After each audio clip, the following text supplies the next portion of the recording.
അസ്സലാമു അലൈക്കും. കഴിഞ്ഞ മൂന്നാഴ്ചയായി സൗദി അറേബ്യയിൽ മലയാളികൾ ആകെ പരിഭ്രാന്തരായിട്ടുള്ള ഒരു കാഴ്ചയാണ്. മലയാളികൾ മാത്രമല്ല, ഇന്ത്യയിലുള്ള ഒട്ടുമിക്കാലുമുള്ള പല രാജ്യങ്ങളിൽ നിന്ന് സൗദി അറേബ്യയിൽ ജോലി ചെയ്യുന്ന എല്ലാവരും, അതുപോലെ പാകിസ്ഥാനികളും ബംഗ്ലാദേശുകാരും, ഈ 3 കൺട്രീസിൻ്റെ ഇടയിലാണ് ഇവിടെ ഇപ്പോൾ ഉണ്ടായിട്ടുള്ള ആദ്യമായിട്ട് നിക്കാഹ് എന്ന് പറയുന്ന പ്രശ്നവും, ഇപ്പോൾ പിന്നെ സൗദി വൽക്കരണം, ഇപ്പോൾ മൂന്നാമതായി സ്പോൺസറുടെ കീഴിൽ തന്നെ ജോലി ചെയ്യണമെന്നുള്ള നിർബന്ധിതമായിട്ടുള്ള നിയമം. ഈ 3 രാജ്യങ്ങളുടെ ഇടയിലാണ് ഇത് വളരെ പ്രധാനമായിട്ട്, വളരെ ഒരു അഭ്യൂഹമായിട്ട് പറഞ്ഞിട്ടുള്ളത്. കുറച്ചൊക്കെ സംഭവിച്ചതും കൂടുതലായിട്ട് വെറും അഭ്യൂഹങ്ങൾ മാത്രമാണ്. ഇതിലേറ്റവും കൂടുതൽ പങ്ക് വഹിച്ചിട്ടുള്ളത് മലയാളത്തിലെ ചില മലയാള പത്രങ്ങളും അതുപോലെ തന്നെ TV ചാനലുകളും ഇതിനുവേണ്ടി നന്നായിട്ട് ശരിയായ രീതിയിലും ശരിയല്ലാത്ത രീതിയിലും ജനങ്ങളുടെ ഇടയിൽ വാർത്തകൾ എത്തിച്ചു കൊടുത്തു എന്നുള്ളതാണ് മറ്റൊരു സംഭവം. ഇവിടെ പുതിയതായിട്ടൊരു നിയമഘടനയോ അല്ലെങ്കിൽ പുതിയതായിട്ട് പ്രശ്നങ്ങളോ ഒന്നും ശരിക്കും ഇല്ല എന്നുള്ളത് തന്നെ പറയാം. നേരത്തെ ഉണ്ടായിരുന്ന നിയമങ്ങൾ അവരൊന്ന് കർശനമാക്കാൻ ശ്രമിക്കുന്നു, അത്രമാത്രം. കാരണം നാട്ടിൽ നിന്നും ഏതെങ്കിലും ട്രാവൽസിനെ സമീപിച്ചോ അതല്ല എങ്കിൽ സൗദി അറേബ്യയിൽ നിൽക്കുന്ന ആരുടെയെങ്കിലും മുഖേനയോ കൊടുക്കുന്ന വിസ 1 ലക്ഷമോ 2 ലക്ഷമോ രൂപ കൊടുത്ത് വിലയ്ക്ക് മേടിച്ച് അവിടെ എല്ലാവിധ ഫോർമാലിറ്റീസും കഴിഞ്ഞ് അവിടുത്തെ മെഡിക്കലും പിന്നെ ഇമിഗ്രേഷൻ അതൊക്കെ കഴിഞ്ഞ് ഇവിടെ എത്തുമ്പോൾ എയർപോർട്ടിലൊന്നും സ്വീകരിക്കാൻ പറ്റുന്നത് ഒരുപക്ഷെ അദ്ദേഹത്തിന് വിസ ആരാണോ നൽകിയിട്ടുള്ളത് ആ വിസയിൽ പേരെഴുതിയിട്ടുള്ള അദ്ദേഹത്തിന്റെ സ്പോൺസർ ആയിരിക്കും. അതല്ല എങ്കിൽ ഈ വിസ ഇവിടുത്തെ സൗദി ആർക്കാണോ കൊടുത്തിട്ടുള്ളത് ആ വ്യക്തിയായിരിക്കും എയർപോർട്ടിൽ നിന്ന് നമ്മളെ പിക്ക് ചെയ്തുകൊണ്ട് റൂമിൽ കൊണ്ടാക്കുക. റൂമിൽ കൊണ്ടാക്കി കഴിഞ്ഞാൽ പിന്നെ ഉള്ളതെന്ന് പറയുന്നത്, ഇവിടെ വന്ന് 10 ദിവസം മാക്സിമം 1 മാസത്തിനകം ഇവിടെ നിൽക്കുന്നുള്ള വർക്കിംഗ് പെർമിറ്റ്, ID കാർഡ് എടുത്തു കൊടുക്കേണ്ട ഉത്തരവാദിത്തം ഇവിടുത്തെ സ്പോൺസറിന് ഉള്ളതാണ്. അപ്പോൾ മിക്കവാറും എല്ലാ സ്പോൺസേഴ്സും ആ ID കാർഡ് വന്ന് 1 മാസമാകുന്നതിന് മുമ്പ് തന്നെ എടുത്തു കൊടുക്കാറുള്ള പതിവാണ്. ഇപ്പോ ഐക്കാമ എടുത്ത് കൊടുക്കുന്നതിന് പഴയതുപോലെയുള്ള നിയമങ്ങൾ പഴയതുപോലെയല്ല. മുമ്പ് എന്ന് പറയുമ്പോൾ ഇക്കാമ എടുക്കുന്നതിന് അവരുടെ അതായത് സ്പോൺസറിന്റെ ID പ്രൂഫും അതുപോലുള്ള പിന്നെ ഏതോ സ്ഥാപനത്തിൻ്റെതായിട്ടുള്ള പിന്നെ പേപ്പേഴ്സുകളും ശരിയായ രീതിയിൽ അല്ലെങ്കിൽ ഇല്ലീഗലായിട്ടുള്ള മറ്റാരുടെയെങ്കിലും കെയർ ഓഫിലോ അതല്ലെങ്കിൽ ആരുടെയെങ്കിലും സ്വാധീനത്തിലോ ഇക്കാമ റിന്യൂ ചെയ്യാനും പുതിയ ഇക്കാമ എടുക്കാനും ഒക്കെ കഴിയുമായിരുന്നു.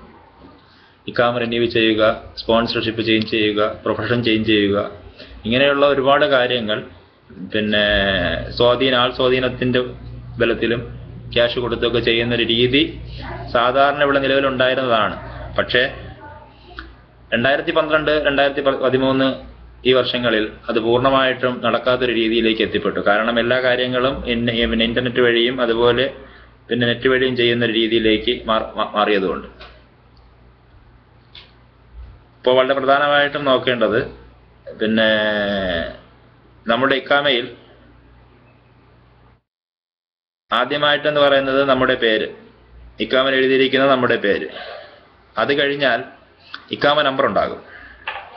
അതും കഴിഞ്ഞാൽ ഈ ഇക്കാമ എവിടെ നിന്നാണോ പിന്നെ ഇറങ്ങിയിട്ടുള്ളത്, അതായത് പിന്നെ ദമാമിൽ നിന്നോ അല്ലെങ്കിൽ റിയാദിൽ നിന്നോ എവിടെ നിന്നാണോ ഏത് പാസ്പോർട്ട് ഓഫീസിൽ നിന്നാണോ ഇക്കാമ വന്നിട്ടുള്ളത് അത് വ്യക്തമായിട്ട് എഴുതിയിട്ടുണ്ടാകും.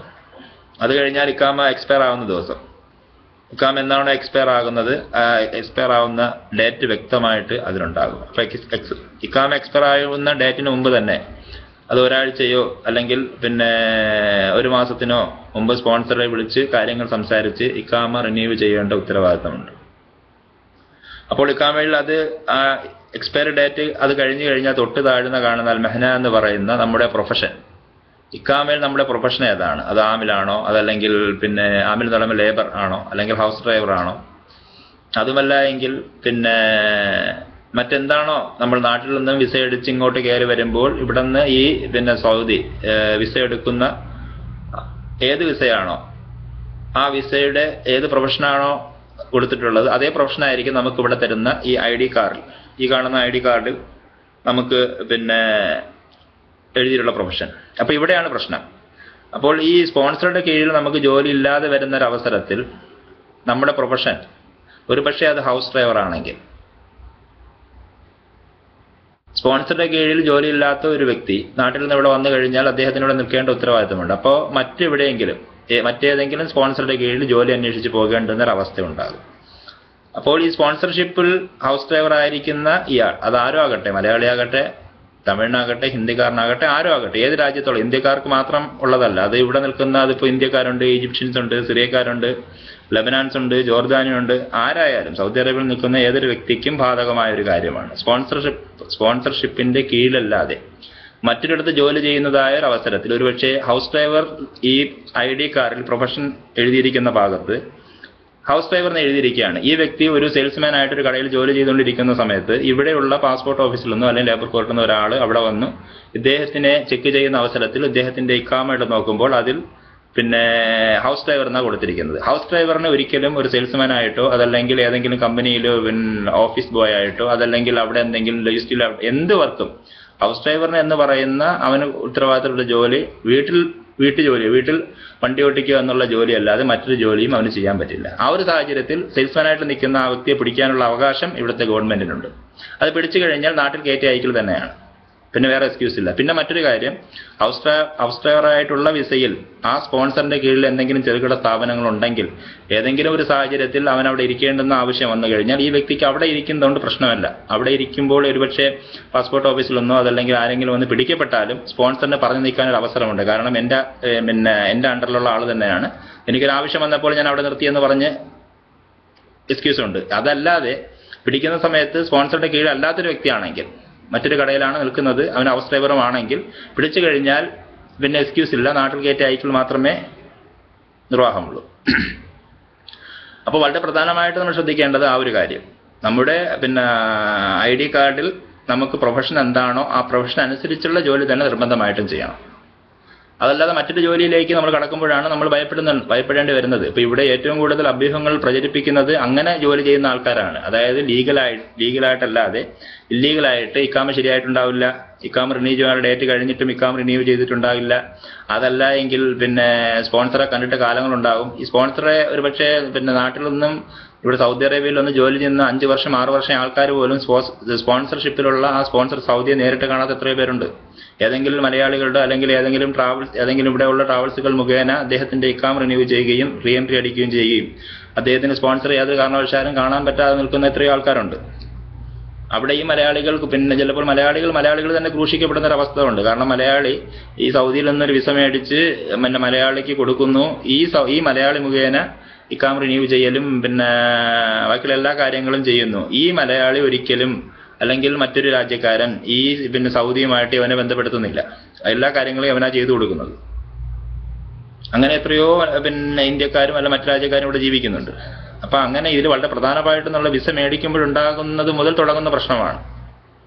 ഒരാളുടെ കയ്യിൽ നിന്ന് വിസ മേടിക്കുമ്പോൾ ആ വിസ എങ്ങനെയുള്ളത് എന്ന് പൂർണ്ണമായിട്ടും ആലോചിച്ച് നമുക്ക് മേടിക്കാൻ കഴിഞ്ഞു കഴിഞ്ഞാൽ ഒരുപക്ഷെ ഈ പ്രശ്നങ്ങളിൽ നിന്നെല്ലാം നമുക്ക് ഒഴിവാകാം. പക്ഷേ ഇവിടെ സൗദി അറേബ്യ നിൽക്കുന്ന ഒരു വ്യക്തിക്ക് ഒരു പക്ഷേ കഴിയും ഒരാളുടെ കയ്യിൽ നിന്ന് വിസ മേടിക്കുമ്പോൾ ഇത് ഏത് വിസയാണ്, ഈ വിസയിൽ ജോലിയുണ്ടോ, ഈ വിസയിൽ ഇങ്ങനെ ഒരു സ്ഥാപനമുണ്ടോ, സ്പോൺസർ ആൾ എങ്ങനെയാണെന്നൊക്കെ അറിഞ്ഞതിന് ശേഷം വിസ മേടിച്ച് നാട്ടിലൊരാൾക്ക് അയച്ചു കൊടുക്കാൻ പറ്റും. പക്ഷേ നാട്ടിൽ നിൽക്കുന്ന ഒരു വ്യക്തി ഒരു ട്രാവൽസ് മുഖേനയോ അല്ലെ മറ്റൊരാളുടെ കയ്യിൽ നിന്നും വിസ മേടിച്ച് കഴിഞ്ഞാൽ ചിലപ്പോൾ ഇതൊരു പക്ഷേ നടന്നൊന്നും വരില്ല.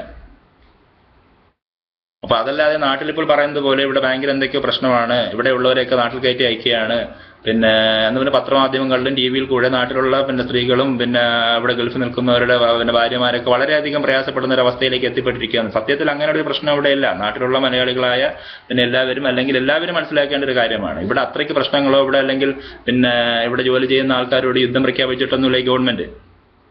അപ്പോൾ ഈ ഭയപ്പെടുന്ന ആൾക്കാരെന്ന് പറയുന്നത് ഇവിടെ ഇല്ലീഗലായിട്ട് നിൽക്കുന്ന ആൾക്കാരാണ്. ശരിയായിട്ട് വിസയും ബാക്കിയുള്ള പേപ്പേഴ്സൊക്കെ ശരിയായിട്ടുള്ള ആൾക്കാർക്ക് യാതൊരുവിധ പേടിയുടെ ആവശ്യമില്ല. അവർക്ക് ഇവിടെ ഇനിയും എത്ര കാലം വേണമെങ്കിലും ജോലി ചെയ്യാം.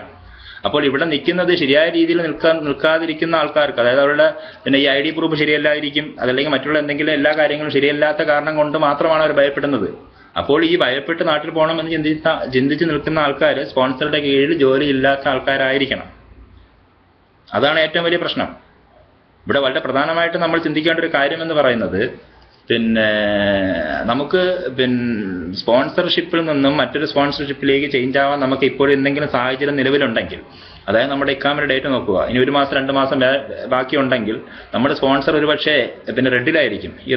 ഈ സ്പോൺസർഷിപ്പ് റെഡിലാകുക എന്ന് പറയുന്നത്, ഈ സ്പോൺസർഷിപ്പ് ഒരു പക്ഷേ നേരത്തെ വിസ എടുക്കുന്നതിന് വേണ്ടി ഇവിടെ അവിടെ സബ്മിറ്റ് ചെയ്യേണ്ട പേപ്പേഴ്സ് എന്ന് പറയുന്നത് വളരെ ഇമ്പോർട്ടൻ്റ് എന്ന് പറയുന്നത്, ഒരു സ്ഥാപനത്തിന്റെ റെന്റ് കൊടുത്തിട്ടുള്ള പേപ്പറാണ്, ഒരു സ്ഥാപനം എടുത്തിട്ടുണ്ടോ തെളിയിക്കുന്നതിന്റെ പ്രൂഫ്, പിന്നെ അദ്ദേഹത്തിന്റെ ID പ്രൂഫ്, ഇങ്ങനെയുള്ള എന്തെങ്കിലും കുറെ പേപ്പേഴ്സുകൾ സബ്മിറ്റ് ചെയ്ത് 2-3 വിസ എടുക്കുന്നു. വിസ എടുത്തു കഴിഞ്ഞാൽ പിന്നെ അതിന് വേണ്ടുന്ന കാര്യങ്ങളൊന്നും ചെയ്യാറില്ല. അങ്ങനെ ഒരു സാഹചര്യത്തിൽ അവിടെ ഈ വിസയിൽ വരുന്ന 2-3 ആൾക്കാർ, അല്ലെങ്കിൽ 5 പേര് അല്ലെങ്കിൽ 10 പേര് ഇവിടെ വന്നതിന് ശേഷം ഇക്കാമ എടുക്കേണ്ട, അതായത് ഇവിടുത്തെ ID കാർഡ് എടുക്കേണ്ട അവസ്ഥ, റീഎൻട്രി അടിക്കേണ്ട അവസ്ഥകൾ വരുമ്പോൾ നേരത്തെ 2012 മുമ്പുള്ള കാലസമയങ്ങളിൽ ക്യാഷ് കൊടുത്തും ആൾക്കാരെ സ്വാധീനിച്ചും എല്ലാം ചെയ്യാൻ പറ്റുമായിരുന്നു. ഇന്നത്തെ സാഹചര്യത്തിൽ അത് പറ്റുന്നില്ല.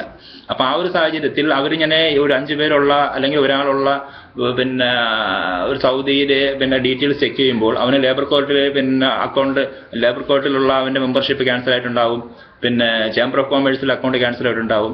അപ്പോൾ ഈ ഒരു സാഹചര്യത്തിൽ ഗവൺമെന്റ് പരമായിട്ടുള്ള ഒരു കാര്യവും ചെയ്യാൻ പറ്റില്ല. ഈ റെഡിൽ കിടക്കുന്ന ഒരു സൗദിക്ക് ഒരു കാര്യവും ചെയ്യാൻ പറ്റില്ല. അപ്പോൾ ഇക്കാം റിന്യൂ ചെയ്യുന്നതിന് മുമ്പ്, ക്യാഷ് കൊടുക്കുന്നതിന് മുമ്പ്, ഇക്കാം റിന്യൂ ചെയ്യാൻ ക്യാഷ് കൊടുക്കുന്നതിന് മുമ്പ് നിങ്ങൾ നിർബന്ധമായിട്ട് നോക്കേണ്ട ഒരു കാര്യമാണ്, ഈ പറയുന്ന ഈ സൗദി, ഈ താഴെ കൊടുത്തിരിക്കുന്ന ഈ സൗദിയുടെ പേരിൽ ഇപ്പോൾ റെഡ് ആണോ ഗ്രീൻ ആണോ എന്ന് മനസ്സിലാക്കുക. റെഡ് ആണെങ്കിൽ വെറുതെ ക്യാഷ് കൊടുത്തു കഴിഞ്ഞാൽ ഇക്കാം റിന്യൂ ആകത്തില്ല. അവൻ എന്ത് പറഞ്ഞാലും ശരി, എന്ത് ക്യാഷ് കൊടുത്തെന്ന് പറഞ്ഞാലും ശരി, റെഡിൽ കിടക്കുന്ന ഒരു വ്യക്തിക്ക് ഒരു ആമിലുണ്ടെങ്കിൽ അവന്റെ ഇക്കാം ഒരിക്കലും റിന്യൂ ആകത്തില്ല, അവന്റെ പേര് തനാസിലാകത്തില്ല. അപ്പോൾ ആ ഒരു സാഹചര്യം മുതലാക്കിക്കൊണ്ട് അവന്റെ കയ്യിൽ നിന്ന് സ്പോൺസർഷിപ്പ് ചേഞ്ച് ചെയ്ത് നിങ്ങൾക്ക് ഇഷ്ടപ്പെട്ട ഒരാളുടെ കയ്യിൽ, ഏതൊരു സൗദിയാണോ അല്ലെങ്കിൽ ഏതൊരു കമ്പനിയിലേക്ക് മാറ്റാൻ ശ്രമിക്കുക. അത് നിങ്ങളുടെ ഇക്കാമ എക്സ്പയർ ആകുന്നതിന് മുമ്പായിരിക്കണം. അപ്പോൾ പിന്നെ പ്രശ്നമില്ല. ഓക്കെ, അത് വളരെ ഇമ്പോർട്ടന്റ് ആയിട്ട് നിങ്ങൾ ശ്രദ്ധിക്കേണ്ട കാര്യമാണ്.